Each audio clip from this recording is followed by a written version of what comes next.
រឿងសត្វឥន្ទ្រីរបស់ព្រះឥសូរ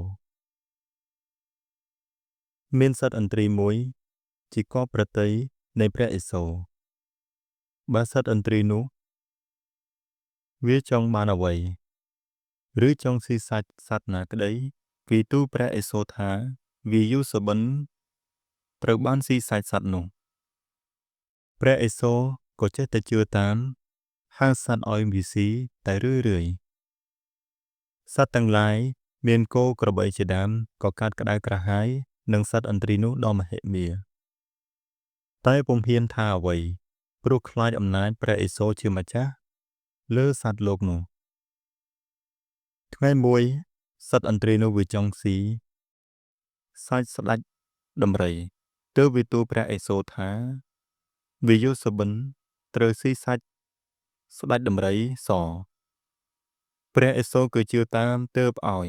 បម្រើទៅប្រាប់ដំរីសម្ដាយនឹងកូនថាឲ្យលោកទៅលាងខ្លួនឲ្យស្អាតហើយចូលមកខាងក្នុងនៃវេលាព្រឹកនេះ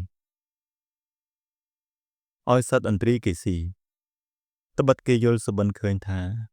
ត្រូវបានកាលណាបានឮថាព្រះឥសូរឲ្យហៅខ្លួនទៅឲ្យសត្វឥន្ទ្រីស៊ីដូច្នោះក៏ផិតភ័យនឹងសេចក្តីស្លាប់នោះដ៏មហិមានាំគ្នាយំសោកវិយោគទៅផ្សេងពុំដឹងបាននឹងរកនរណាមេត្តាជួយដោះជីវិតនៃអាត្មាបាន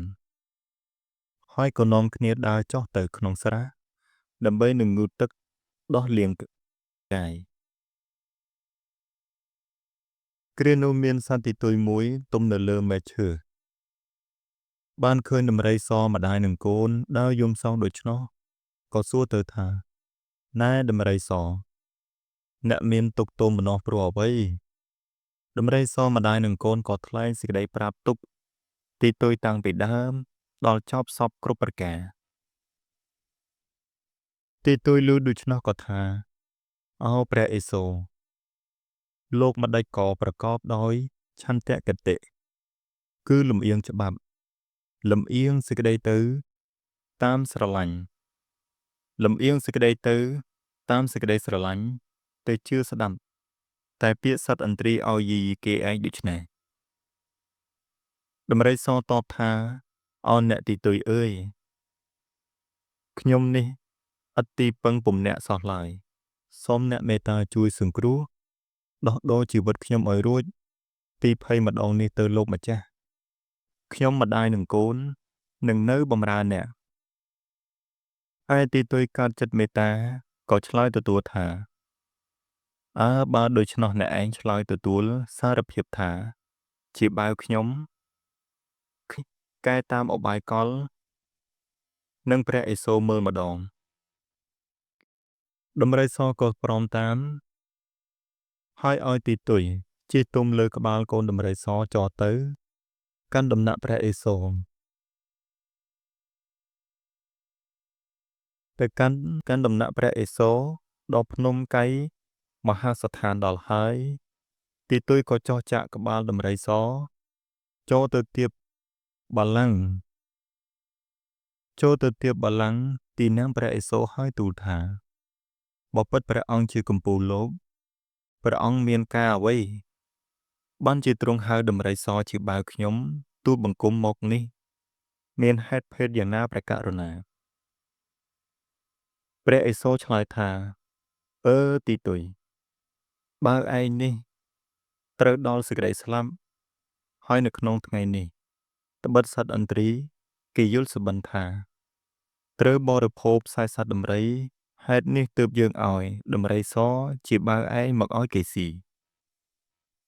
ទីទុយតបថាសូមទានឯងកិរិយាយល់សុបិនរបស់សត្វឥន្ទ្រីនេះជាទៀងពិតប្រាកដព្រះអង្គយកជាប្រមាណណាស់ណាទៅឬយ៉ាងដូចម្ដេចទីទុយ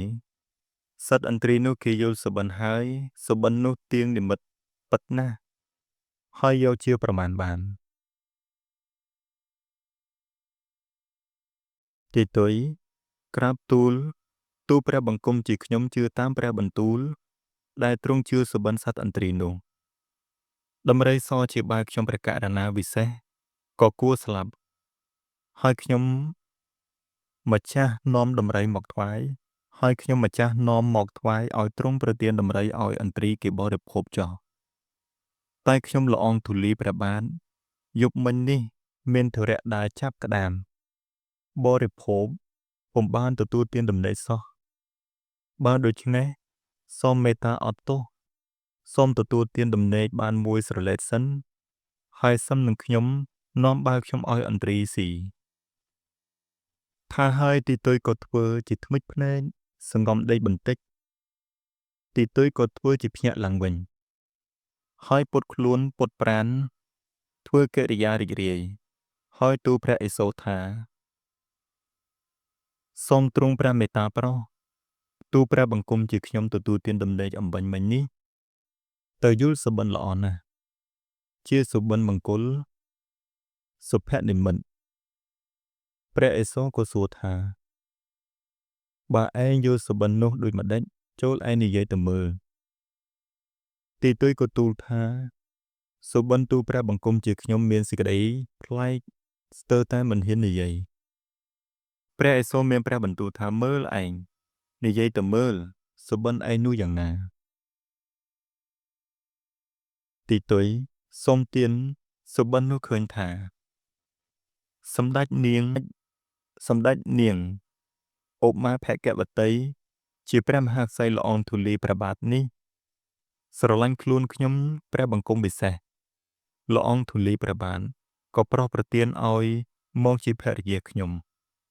សុបិនខ្ញុំនេះទៀងពិតប្រាកដណាស់យកជាប្រមាណបានបើដូច្នេះសូមល្អងទូលីហៅព្រះនាងឧមាភគវតីនោះប្រទានឲ្យទូលព្រះបង្គំជាខ្ញុំទុកជាគេរបស់ខ្ញុំព្រះករុណាវិសេសព្រះឥសូរឮដូច្នេះក៏ទូលព្រះរាជហឫទ័យទើបត្រាស់ថាអ្នកឯងយល់សុបិននេះតែផ្ដាស់ទេ